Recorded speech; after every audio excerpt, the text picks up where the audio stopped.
Comment ça s'est passé ce confinement pour toi? Ben, j'imagine comme tout le monde avec des hauts et des bas. Et je dirais que la base, en fait, c'était une sorte de conflit entre moi et moi. Je suis une femme, je suis mère de famille, je suis artiste. Déjà au quotidien, c'est pas toujours simple. Et puis là, pendant le confinement, je me suis vraiment heurtée à ces questions de s'occuper de sa famille, avoir du plaisir, mais quand même avoir besoin de créer, avoir besoin d'être en lien avec les autres et de quand même faire des choses. Et ça a changé un petit peu ta manière de composer, de créer, de te retrouver à la maison comme ça pendant si longtemps, loin des spectacles, loin du public.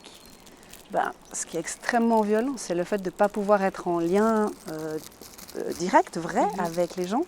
Bon, je crois que c'est ce que j'aime dans les arts vivants, c'est que on voit des gens en vrai, on a un vrai public qui est là, on crée du lien. Et puis j'ai participé à pas mal d'initiatives via Zoom quand même, parce que je trouvais important.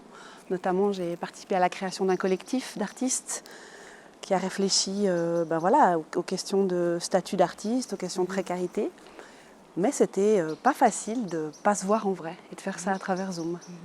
Et avec le public, est-ce que tu as essayé de trouver des stratégies, des solutions pour continuer à leur montrer que tu étais là, que tu créais, ou même des anciens spectacles Oui, alors assez rapidement, en fait, à l'initiative de ce collectif, on s'est dit il faut faire quelque chose, plus pour le public que pour nous-mêmes, et notamment pour le jeune public. Moi, je l'imaginais, je disais à mes enfants, ils ne pourront pas voir de spectacle, pas aller au musée, pas aller à la bibliothèque pendant on ne sait pas combien de mois. Alors, on a créé une petite forme qui a joué dans beaucoup d'établissements scolaires, où en fait, on allait dans la cour, et puis les enfants étaient derrière la fenêtre, et ça passait à travers Zoom. Donc comme quoi je dis que Zoom, ça m'a énervée, mais en même temps, ça nous a permis de garder un lien avec une partie du public.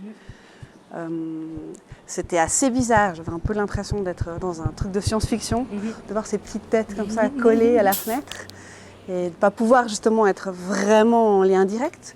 Par contre, on a quand même essayé d'inventer quelque chose qui pouvait fonctionner, j'aime pas ce mot, mais avec les contraintes. Est-ce qu'il y a quelque chose que tu retiendrais justement de cette expérience que tu pourrais utiliser dans d'autres spectacles, ou même imaginer peut-être montrer des spectacles à des gens qui sont plus loin ou qui sont pas là, vu que maintenant tu as un peu expérimenté avec ces solutions à distance? Ou est-ce que ça enlève trop de liens justement pour toi? Ce qui est sûr, c'est que le spectacle à travers Zoom, je ne suis pas hyper convaincue.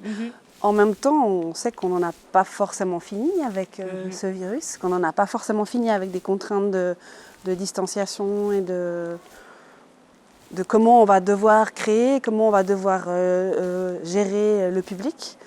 Du coup, moi j'ai surtout envie de continuer à expérimenter. Ça, c'était une première idée, qui est en fait la première qui est arrivée un peu comme ça, genre faisons quelque chose. Je pense qu'il y aurait d'autres choses à inventer aussi sur le sujet. Merci beaucoup. Mais de rien.